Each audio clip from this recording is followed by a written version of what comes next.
Uncle আমাকে 20 টাকার ইফতারি দেন। তোরে আমি 20 টাকার কি ইফতারি দিমো?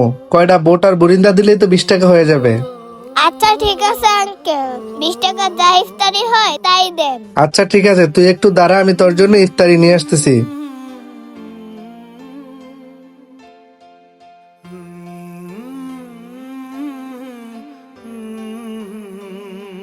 এই নে পিচ্ছি, তোর 20 টাকার বোট আর বুরিন্দা। এই নে ধর। এই নেন টাকা।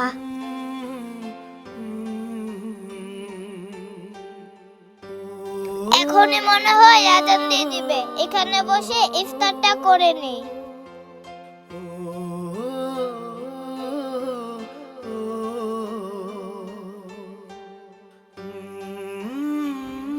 ভাই, আমাকে তাড়াতাড়ি ইফতার দেন, এখনই মনে হয় আজান দিয়ে দিবে।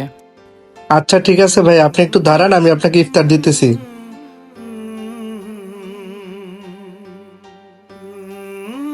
এই নেন ভাই আপনার ইফতার। আরে মানিব্যাগ কোথায় রাখলাম? মানিব্যাগ কি তাহলে আরে, বাসায় রেখে উনি এমন আসলাম নাকি? করতেছে কেন? হায় হায়, তাহলে এখন বিল দেবো কিভাবে? ভাই, বলে মনে হয় মানিব্যাগটা বাসায় ফেলাইতে আসছি। ধর্মিয়া, এসব দান্দাবানি বাদ দেন, রমজান মাসে এসব দান্দাবানি করেন না। আরে আঙ্কেলটার কাছে টাকা নাই দেখা আঙ্কেলটাকে ইফতারি দিতেছে না। একটু পরে তো আজান দিয়ে দিবে, আঙ্কেলটা মনে হয় ইফতারি করতে পারবে না।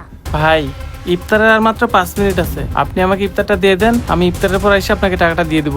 ধর্মিয়া, আইসে রোজার মধ্যে কাহিনী করতে। জান মিয়া, টাকা নিয়ে আসেন। কোথায় থেকে যে আসে এসব সিটার বাটপার। হায় আল্লাহ, এখনই তো আজান দিবে, তাহলে কি আমি ইফতারটা করতে পারবো না? এই যে আঙ্কেল, কোথায় যাচ্ছেন? এখানে বসেন, একটু পরে আজান দিবে। আসেন আমরা দুজন মিলে এটা দিয়ে ইফতারি করি। কি আম্মু, তুমি রোজা রাখছো? হ্যাঁ আঙ্কেল, আমি রোজা রাখছি। তাহলে মামুনি, তুমি বলো তো, আল্লাহ আমাদেরকে কেন রোজা রাখতে বলছে? আল্লাহ মানুষের জন্য কেন রোজা দিছে তাহলে শোনেন। ধনী লোকেরা যখন রোজা রাখবে তখন আমাদের মতো এতিমদের ক্ষুধার জ্বালা বুঝবে, আর ধনী গরিব তখন একসাথে ইফতার করবে। আর রোজা আমাদেরকে মিথ্যা বলা, চুরি করা এগুলো থেকে বিরত রাখে। মামুনি, তুমি তো অনেক কিছুই জানো।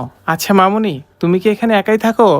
হ্যাঁ আঙ্কেল, আমার তো কেউ নাই, আমি একাই থাকি। আর আঙ্কেল, এত কথা না বললা তাড়াতাড়ি এখানে বসেন, এখনই আজান দিয়ে দিবে, দুজনে মিলে ইফতারি করি।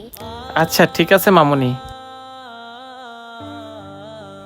রোজাদার মানুষকে আল্লাহ তাআলা অনেক ভালোবাসেন, তাই আসুন আমরা এই রোজাদার ব্যক্তির সাথে খারাপ ব্যবহার না করে একটু ভালো ব্যবহার করি, আর আমাদের আশেপাশে যে সকল এতিম অসহায় আছে তাদের মুখে একটু ভালো মন্দ ইফতার তুলে দেই। আমাদের ভিডিওটি আপনাদের কাছে ভালো লাগলে বেশি বেশি লাইক, কমেন্ট এবং শেয়ার করে দিবেন। ধন্যবাদ।